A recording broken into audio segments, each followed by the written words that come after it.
What up, world? What up, world? I'm finna talk to y'all quickly about the commandments of the Lord, and the instructions of why we should follow them, you feel me? Because if not, your future generation and you can really fall short, you feel me? So, First Samuel chapter 2, verse 3, talk no more so exceeding proudly.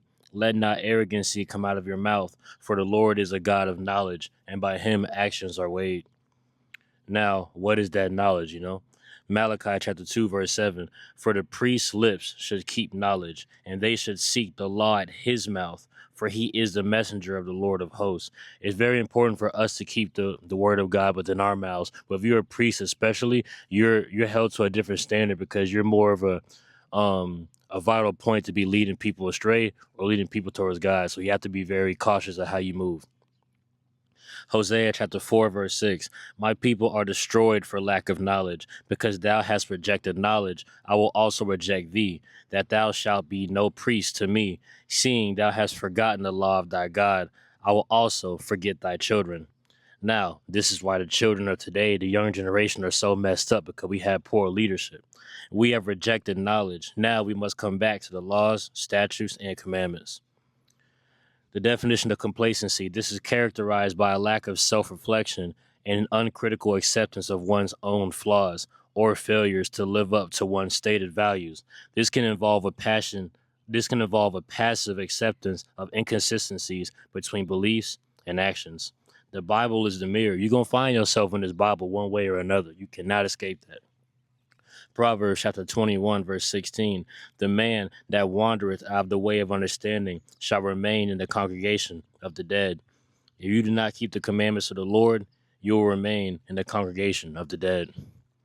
Malachi chapter 2, verse 1. And now, O ye priests, this commandment is for you. If ye will not hear, and if ye will not lay it to heart, to give glory unto my name, saith the Lord of hosts, I will even send a curse upon you, and I will curse your blessings. Yeah, I have cursed them already, because ye do not lay it to heart. Behold, I will corrupt your seed, and spread dung upon your faces, even the dung of your solemn feasts, and one shall take you away with it. And now this is the final instructions of how we should love God. Because a lot of people say they love God, but they don't do this most important and basic fundamental. John chapter 14, verse 15.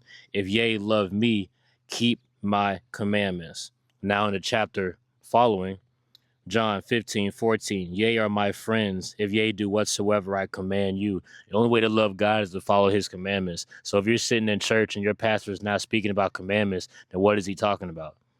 Everything else is just a motivational speech. And that's why a lot of our youth is so away from God, even though they grew up in the church, because they're not being drilled into their minds the commandments. There's more commandments than just killing and stealing. You know what I'm saying?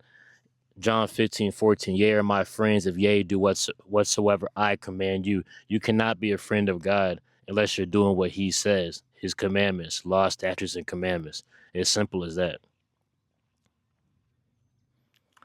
Shalom, all praise to the Most High, APTTMH. God bless the daughters of Sarah. God bless the sons of Abraham. God bless the daughters of Sarah, you feel me? Yep.